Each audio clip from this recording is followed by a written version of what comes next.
Good morning. If you're just joining us on KTN's Morning Express, you're just in time for our lifestyle segment. This morning, I'm joined by a very unique man. His name is Mr. Maina. I was told about him by my mother, and I said, I have to bring you on the show.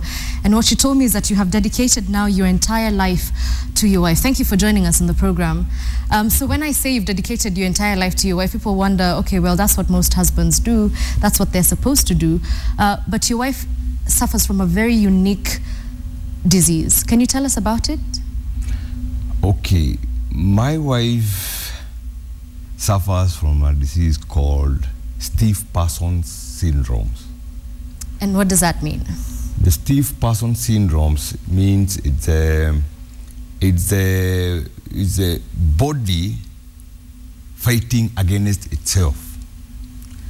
Now, let's say when she started suffering, it was taken as if it was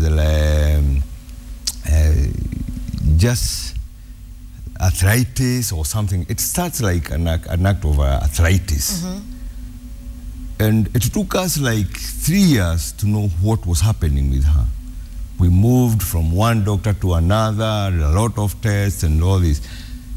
Now, the stiff person syndromes, it's like, for instance, if you lift an object, a heavy object, this muscle, for instance, should be stiff. And the other muscle should relax. But with stiff person syndromes, this muscle starts fighting with the other muscle. So you lift up, this muscle hardens, and the other one hardens. So they start like repelling or something. They are kind of fighting, the muscles. Okay, and I know it's a very rare condition, and obviously you know quite a bit about it. So is this something that you have actively had to study about it so that you can understand what she's going through? Yes, actually, what I would say is, if you go to a doctor, explain to the doctor what the way you are feeling yourself and this and this. Okay, the doctor will do some tests up and down, this and this and this, and say, okay, this is arthritis, or because the symptoms of stiff person syndromes is exactly like arthritis. So you start getting treatment on arthritis. But to know exactly what is happening, the person who is staying with the sick person becomes more sick than the patient himself or herself. So what I did, I started monitoring what is happening to my wife, because sometimes she started like in year 2011 or 2010, around there, sweating a lot, losing control, a lot of muscle pulls. So we started treating muscle pulls. We thought that there must be a problem with her muscles, muscle pulls, the legs, the stomach, the diaphragm, the shoulders. So whenever we went to the hospital, and we were told, you do apply some liniments, take some these drugs and this one and this one. Until one time, she started now falling down. I could argue, why are you falling? I don't know. What happened? I just knocked a stone and I fell down. Okay. No control at all. And so when you finally found out what the disease was, what was your action plan? Because for 3 years you have been trying to figure out what this is, and then you find out what it is, and then what? Now, let's say, I started with the laboratories. So I went to a laboratory one day. Okay, let's say there was a time when we were just taking a walk, an evening walk. Then she claimed of a certain pain around the diaphragm or something like that. I told her, okay, let's go to a lab and then you have a test. And after doing the test, first of all, we realized from that point that she had a lot of, blood sugar. Her blood sugar was high. So that's where we started now. So we started now the treatment of diabetes. But as time went, the sugars went on, up. It could not go below 19. It was 19, 23, 24, sometimes very high when the machines could not detect. So we had to go from different doctors to different, from this doctor to another one. Until one time, we were told of something like physiotherapy. Because this physiotherapy could come because with time, very short time, you could see the changes. But when we try to explain to the doctors what is happening, and there was no pain. By the way, there was no pain at all. No pains, nothing. So when we went for physiotherapy, that's when I started now noticing things are getting worse. And she could not explain to a doctor what about herself because there was no pain at all. And it's only that the muscles are getting harder and harder. By that time of the physiotherapy now, that is when I realized the more you do the physiotherapy, the more it becomes worse. She started now, she could not bed down. She could not even bath. I had to take control of everything. Bathing her, take her to the toilet, lift her in the morning, put her on the sofa. If you leave her there, you come even at night, the position you left her, she's still there. Okay, but you're doing all these things. This requires you to be with her and attentive to her 24 hours a day. Yes, that's Did right. you have a job at this time? Okay. I'm a tour operator by profession. Now, I had to shift my office to the house because I could not leave her there alone. Because, you see now, you have to do everything to her. Take her to the toilet, dress her, cook for her, and you know, if you employ somebody to do it, they could not understand exactly what is happening. They thought she's pretending. Even friends could not understand. You try, because they see she's okay, there's no pain, but she cannot do anything. Did you try to hire people? Yes, I tried. And what happened? They could not do exactly what I wanted her to be done. Okay. Yeah. And when I told my colleagues even about your story, they said, well, why didn't he ask his sisters-in-law to come in and assist? Because the assumption is that most men would leave. So why did you stay? Why didn't you call in your sister-in-law? What is common? Why didn't you do that? Okay, I did that. But you see, if you sit with somebody for a whole day with complications like, you see, let's say, first of all, before you come to that point, the big problem started now with the stomach when it came now to the muscles of the stomach. Yes, and the shoulders. So, you know, the back muscles are more stronger than the abdomen. Than the abdomen. So, my kids started asking her, Mom, why are you sitting in a certain position like you are going backward or something like that? She could not realize it, and she did not even notice. But we could notice, me and my children. Because it was involuntary? Yes. Okay. So, and this is what we came to learn later on, she was, the back muscles could pull her backwards all the time. She was now becoming out of breath because the diaphragm could not move nicely when she's breathing. And at that point, that's when I realized one time, there was at that time like 2 times at night, around midnight, around after 1. One time it was around 1 a.m., the other time was around 3 a.m. I came to a point and noticed now, even if I do what, it has come to an end, and I'm sure she will not survive another one. Were you scared? I was, but I tried to pray. I actually prayed hard. And she could not breathe. She went out of breath. I called my neighbor. My neighbor is a retired doctor. And my neighbor was not in. He was at Nyeri. I explained to him what is happening. He told me, okay, give her a cup of milk and lay her facing upwards. That's what I did. Then I noticed after laying her down that way, she started breathing nicely. You see, she didn't want to have the pillow behind her, so she wants to lie flat. When she lies flat, she goes almost out of breath. But when I put the pillow, she recovers. That's when I started now thinking. At night, I started thinking, why? When I lay the pillow behind her, she can breathe nicely. But when I remove the pillow, she's unable to breathe properly. She's unable to breathe. That's the time now I started now realizing. And mind you, I had gone through some neurologists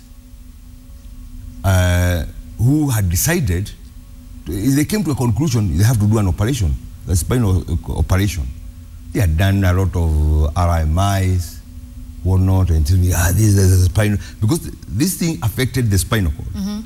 And now, you see, because of the muscles pulling her down, backwards, the spinal cord, they had a deformity, kind of. So it went backward and bent in a way. So the vertebrae had to place the nerves. So now the lower limbs were weak. That's why she could not move. She could not control her urine or something like that. So she couldn't pee anywhere. It doesn't matter. If you leave her here, what is that? And you were cleaning up after her this whole time? I had to clean up everything. I had to wash her, all these kind of things. Okay. So if you employ somebody to do those kind of jobs, they will not do it. All right. So, and so there's a question of finances, because it sounds like you've seen so many doctors and you had to go through so many procedures. How was that for you? And how is it for you now?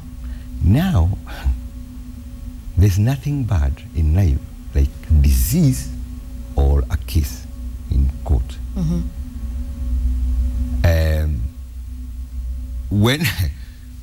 When it came to this point, we had to go down to zero. Financial-wise? Financially. You contact friends, relatives, whatnot, and people started noticing that now you're becoming a bother. And I told you I'm in the tourism industry, and you see how tourism is now. Yes. So, no business. Yeah, you have some things to pay, or these kind of things. By that time, I had a rental house. I had to pay for the house, to pay for everything, food, whatnot. Thank God my kids were all working, and they have their houses, their homes. So you've exhausted them. I had to move now. We were constructing a house. We had to move into a house, half built, no windows, no doors, nothing. But I told her, now we are getting exhausted. Now we have nothing. We cannot keep on calling people. We want these funds. We don't need this. We need this. And at the same time, a certain doctor has now recommended operation.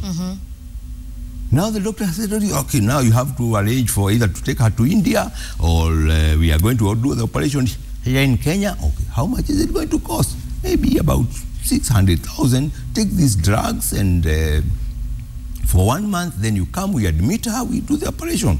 Why do you want to do the operation? We want to replace the discs, like 3 discs, I don't know what.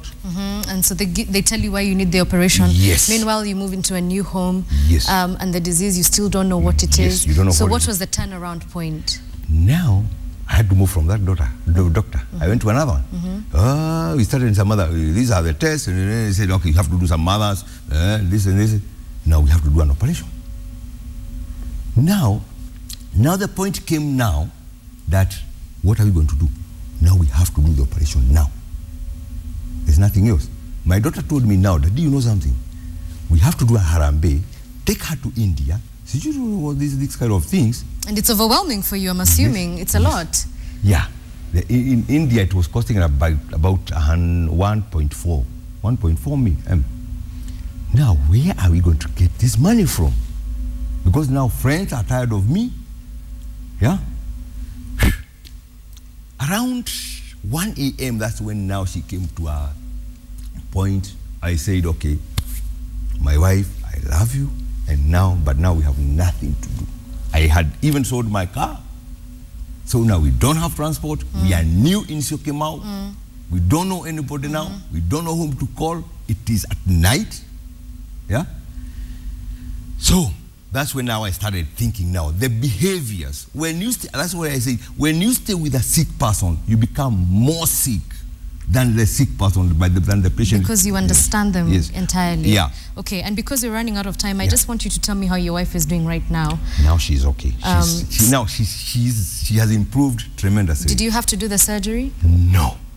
After that attack on that night, I started now realizing all what is happening, all what happens, what does she eat that causes this thing? What does she do that causes this thing? When she do physiotherapy, you are putting the muscles to be more strong. Okay. So you make them have time to fight against themselves. You are now working on two bulls. Yeah, or what do you call these weightlifters? You are training them how to fight. You fight this one. So the more you do the physiotherapy, it becomes worse. One doctor whom I started with was from Kiambu, and thank that doctor very much, very, very, very much. He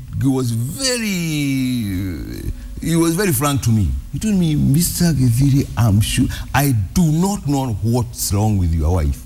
I'm going to introduce you to a doctor, and if he doesn't know what we are going to do with your wife, because I don't know what is this, now you have to take her somewhere else. Maybe to India, maybe, I don't know, overseas, I don't know. So that's when he introduced me to Professor Kioi, Upper Human Medical Center. And amazingly, when she came to the doctor, there were no reactions, nothing, no attacks. But fortunately, that time, I explained to Professor Kioi exactly how she behaves. Kioi could not even, Professor Kioi is a neurologist. And fortunately, she got an attack. When he was there? Yeah.